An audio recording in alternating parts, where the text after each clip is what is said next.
Ladies and gentlemen, welcome back to another video. I'm going to ask for your extended attention here because the first few minutes of this video will lay some important groundwork for the point that I am building towards. I want to go through a few real-world criminal cases of doctors harming patients. So sit back and follow along. Let's do this, shall we? Let's get right into it. So, right here, this is from a reporter in the Gulf Breeze area in Florida, interestingly enough. So, judge denies bond for Gulf Breeze doctor in pill mill case citing community safety. Let's read some of this article, right? Santa Rosa County, Florida. The Gulf Breeze doctor accused of operating a pill mill will not have a chance to be bailed out of jail. On Wednesday, a Santa Rosa County judge ordered Dr. Elaine Sharp to be held without bond. There are no conditions in which she can be released that would guarantee the safety of our community, according to the judge, Clifton Drake. The 74-year-old physician faces more than 50 charges, including 2 counts of murder. Very serious charges. Well, why is she facing these charges? Well, investigators from the Florida Department of Law Enforcement said that in both of these cases, patients overdosed on oxycodone and that Sharp prescribed more than 400,000 oxycodone pills over a 3.5-year time span between Florida and Alabama, right? So I really recommend a read through of this article because the whole reason that this doctor is getting charged with murder is because she overprescribed oxycodone, right? And there is one part I want to highlight here. The article goes through how they had difficulty in getting an undercover agent into this physician's operation here. The medical examiner's office in that district says that the 2 people Sharp is charged with murdering would still be alive if they didn't have her prescription, right? So, let's see here. Right here, prosecutors said that Walmart's corporate office ordered a blanket no-fill policy at one point for Sharp's prescriptions after seeing patients come for a refill under the influence. So what happened here? How did these patients actually die? Well, they themselves took the lethal dosage of oxycodone. That's how they died. Now, of course, if I just say that, like as a blanket statement, that doesn't tell you the full story, obviously, right? Because who is at fault here? Obviously, it is Dr. Elaine Sharp. Why? Because she was the physician. She should have known better. She was the one who prescribed these lethal doses of oxycodone to these, I'm assuming, unknowing patients. Let's go through another case here. Here's another one. This is by the same news outlet, Wares TV. And would you look at that? Gulf Breeze, Florida. This is also out of Gulf Breeze, Florida. That's weird. They seem to have a problem with crazy physicians down there. Gulf Breeze plastic surgeon Dr. Ben Brown arrested for the death of his wife. What was he charged with? Well, prosecutors charged him with second-degree felony homicide, manslaughter by culpable negligence, right? Now, let's see here. Let's sort of try and read what happened here. According to the medical examiner, so the same medical examiner who reviewed the Elaine Sharp's patients, reviewed Hillary Brown's case here, which was the wife of Dr. Ben Brown, stated that the cause of death for Dr. Ben Brown's wife was complications following lidocaine toxicity. This doctor was performing surgery on his wife. I believe it was plastic surgery, and she ended up dying on the operating table, and he got charged with manslaughter by culpable negligence. And I really want to highlight this one sentence right here. The Florida Department of Health report states that Hillary, his wife, prepared her own IV bags with lidocaine. Okay? So, obviously, who is the one that should know better here? If you're saying it's his wife, you're mistaken. Dr. Ben Brown is still responsible because he, as the physician, should not have allowed his wife to do that. right? And prosecutors in this case obviously realize that. They realize that Dr. Ben Brown is the one with the authority here, right? They're not blaming Hillary Brown, even though she literally prepared the IV bags that ultimately killed her. I want to go to this article right here. I web archived it because I noticed that it wasn't web archived before. And this is a more recent article, October 14, 2025, on the exact same case here of Dr. Ben Brown, who was charged with manslaughter. Very serious charge, by the way. That is not a laughing matter, ladies and gentlemen. And I will put this article in the description as well. Hillary Brown went into cardiac arrest as Brown was performing several procedures on her in his office.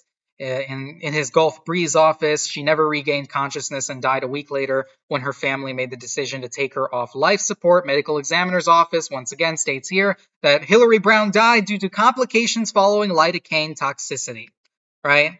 And the charges, here are the charges. This was the point I wanted to make. The charges state that the doctor did not have life-saving equipment available in his office when Hillary's heart stopped, and that he failed to follow medical protocol when administering sedatives like lidocaine, which ultimately led to her death. Ladies and gentlemen, Hillary Brown made the IV bag that killed her and also took a bunch of pills afterwards. Dr. Ben Brown is the one with responsibility here. Okay? Not Hillary Brown. Dr. Ben Brown is the one with responsibility here.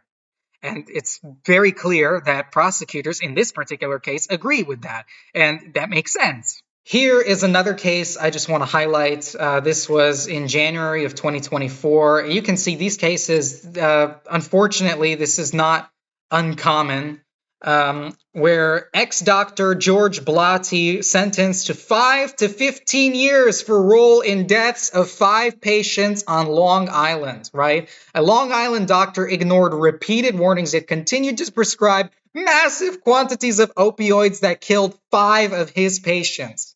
Right? Look at this. 10 family members left court in tears after having come face to face with someone they call a serial killing medicine man at his sentencing in a Mineola criminal courtroom. He was initially charged with murder, right? Second-degree murder, which is a depraved indifference to human life. That is the qualifier for charging somebody with second-degree murder. His charge was later reduced to 5 counts of manslaughter. You might be familiar. This is something that Dr. Ben Brown was charged with. And I believe that there were people, I don't know if it's in this article, families saying that they don't even think that that was enough for the actions of this doctor. So, now that I've shown you all this, what is the point I was going to make? Well, ladies and gentlemen, the point I want to make here is let us discuss the topic of victim blaming. How do you think the victims' families of this Dr. George Blatty, the one I just showed you, how do you think they would feel if they were blamed for what happened? Right? Or if the patients themselves were blamed for what happened? How absurd do you think it would be if to blame Hillary Brown, the wife of Dr. Ben Brown, for what was Dr. Ben Brown's screw up and his responsibility, right? Obviously, nobody is blaming the patients of Dr. George Blatty. Nobody sane, at least, is blaming Hillary Brown. Nobody is blaming the patients of Dr. Elaine Sharp, and those patients, they were the ones who took that fatal dose of oxycodone themselves. No, it's because, listen, the responsibility is not with the patients, it's with the doctor. Unfortunately, in the case of my grandfather, which is so much worse than all of these cases that I've shown you here today, there have been a lot of people who have had the audacity to blame him and to blame us as the victim's family for what happened. And this doesn't just include from what I've seen, a small amount of the public, a small minority, but it also includes authorities. I want to just highlight how what happened to my grandfather was so much worse, right? And here is, you might be familiar with this if you watched my previous video. This is the autopsy report of my grandfather done by forensic pathologist Dr. Daniel Schultz out of Tampa, Florida. Cause of death, hemolytic anemia with multi-organ damage from the toxicities of inhaled hydrogen peroxide combined with intravenous peroxide and intravenous ozone gas administration. The complications of the out-of-hospital person-to-person whole blood administration. And Dr. Schultz labeled the death a homicide. 3 doctors, one of those doctors is Carrie Madej, administered dangerous chemical agents and after serious reactions denied potentially life-saving reputable medical care in favor of subversive care, culminating with terminal opioid administration, finally followed by non-reporting of the death to medical examiner or police and subsequent suboptimal embalming and burial. This was a case where there was absolutely no informed consent whatsoever. I want to just repeat that again and make it very clear to those out there. Well, what is informed consent? Informed consent is literally the cornerstone of medical ethics, right? It is, you cannot discuss cases involving medicine without talking about informed consent, because the whole point here is that the doctor is the one with responsibility, not the patient. The doctor has the responsibility not just to ask for the patient's consent. That itself is not enough. It has to be informed consent, right? You have to tell the patient the risks of whatever it is that you are giving to them. This was never done in the case of my grandfather by any of the physicians at all. It was never done. All 3 physicians did their actions with zero informed consent, and they defrauded him, my grandfather that is, and they defrauded the rest of the family in every step and aspect of my grandfather's care. Let's go through the specifics, but before I do, I want to I'm not going to go through this article. I just want to briefly highlight it here. It's on GoodRx. It's a mental health article going through victim blaming, why people sometimes blame crimes on survivors rather than abusers. It's a very good article. Definitely read it because honestly, this discussion should just end here, right? In honesty, this discussion should be left at that. But I will go through all of the horrible things that people have said, and I will answer their questions directly.